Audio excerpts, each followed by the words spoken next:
just want to go. I don't want to be here. Why? And I would get up and go to work and act like everything's okay. My friends would say, hey, Sederia, what's going on? I'm like, I'm good. We all got that I'm good attitude. And it's like, you're not really good. And so, it really makes it difficult to be able, first and foremost, like, God put us on this earth to really be a blessing to others. And you can't really be a blessing to others until you're a blessing to yourself. Yes. And so, yes. We have to stop ignoring the things that are going on with us. Don't allow somebody to, tell you that, if a doctor told you got a mental health issue or you feel like you're suffering, go get help. Piggybacking off of what you said, go get help. If you're in a church and you can't go to your pastor and say, listen, this is what's going on with me, you need not to be in that church, because I feel like the church really needs to become more responsible for making sure that their flock is taken care of. And, yes. and that's on every level. You know what I mean? And so we as Christians have to stop saying we're Christians and be the Christians. Be the people that are not, going to be judging and looking at people all sideways, but be open, because we all have a story. We didn't all just wake up saved. You know what I mean? Yes, indeed. God took you through something. He took you through something. He brought you to on the other side of something. You have a testimony. You have a story. Stop acting all stuck up and acting like you can't share that with somebody else. I tell people all the time, my story is not my own. My story is meant to help somebody else. And I feel like if more of us who have mental health issues and struggle from mental health issues would get out and speak about it on whatever platform we have, there will be so many more people, even our closest friends, that would go and get the help that they need. But we keep sitting on, our stories and our testimonies. You blocking somebody else's blessing. Yep, definitely. And so I just think it's important. And so anybody out there that is struggling, I know Daniel is open to talk to anybody, and I'm definitely willing to talk to anybody. Even if you don't even feel like you're ready to go to the level of a therapist or something like that, but you need to talk about it. And you need to know you're not alone. We need to be saying that more. We don't lead with love. People need to know we out here and we all trying to get it together, and we're in this together. Yes. And you can't do this by yourself.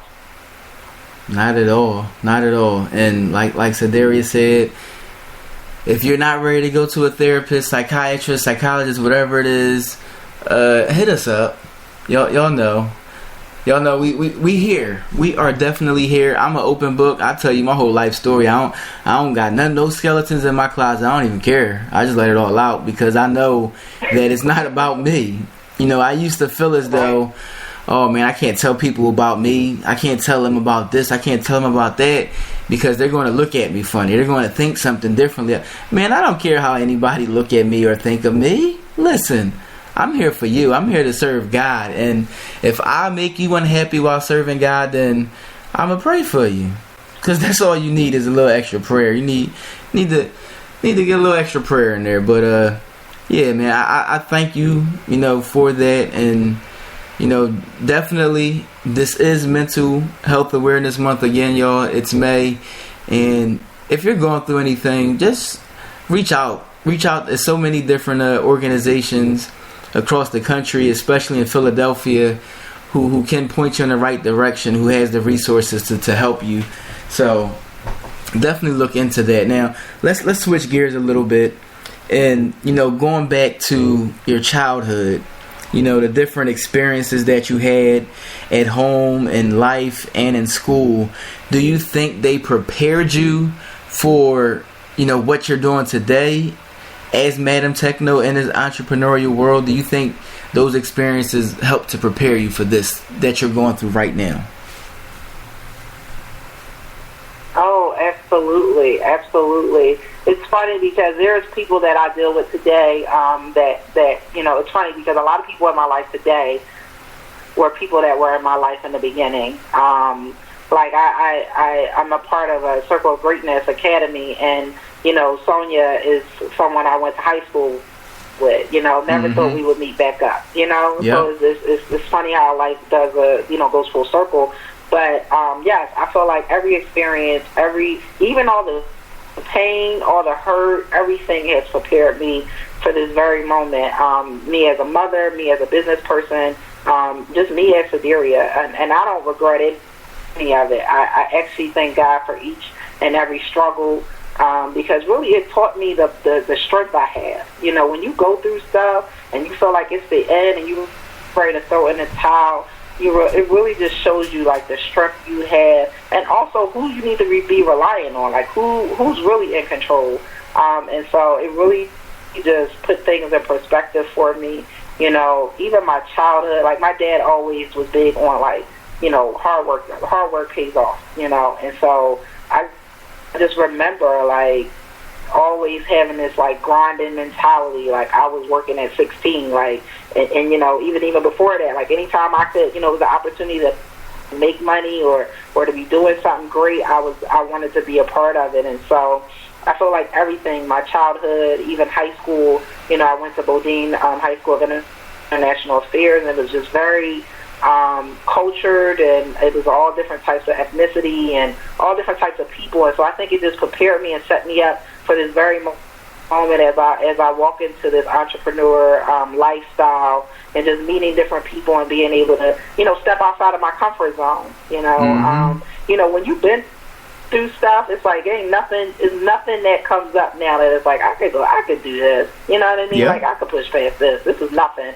compared to, you know, the fact that I just was sleeping in my car, like, and I can't get in front of somebody and talk to somebody or start a conversation.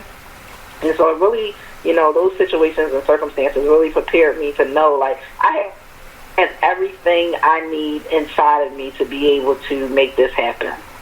You know, and I just have to constantly believe it, constantly give my fears over to God, and just continue to stay faithful, continue to have a great prayer life, and continue just to be, like I said, be of service to other people. But first and foremost, like, really take care of self. You know, we get out of that. You know, it's hard when you're an entrepreneur because, you know, you grinding, you serving, you trying to help other people. You have so many visions and ideas, and, you know, I'm very creative, and so I'm always thinking, okay, what's the next thing to do? Like, how can I help somebody? Like, you know, how can I spend this? And, you know, a lot of the times we get in the hustle and bustle of all that and, you know, trying to make a dollar, but really at times, you know, I have to just stop and really just take care of me. You know what I mean? Kind of put some things to the side and make some time for me, and I at least try to do that once a week, because self-care is very key. Like, if you're not taking care of yourself, you're no good to nobody else. And so, I feel like all those experiences just really prepared me for this very moment, you know, for all the doors that are open, and he prepared me for this very moment, and I'm just excited about where he's taking me. Oh, yeah. Now, you know, the environment that you're around is a key principle in mindset shiftology, because I know when I was hanging around certain people, whether I wanted to or not, I eventually did things that I didn't want to do because those people were doing them. And, you know, when you start to realize that, and you start to see that, and you start to hold yourself accountable for your actions, because nobody has ever, like, held a gun to my head and said, you know what, do this, do that. No, I did it on my own, and it's mostly because I was around it all the time. So, you know, as you grow and, you know, join different environments, I know you said you are a part of the Circle of Greatness Academy with Nehemiah Davis, and that team is just amazing. You know, how has environment impacted you since you started to grow in this entrepreneurial world? Environment is everything. Like, I really say today, like, if you're not a person that is either walking in the same direction I am, or way further, or you're where I want to be, I don't really associate myself with people like that are really not really trying to do anything.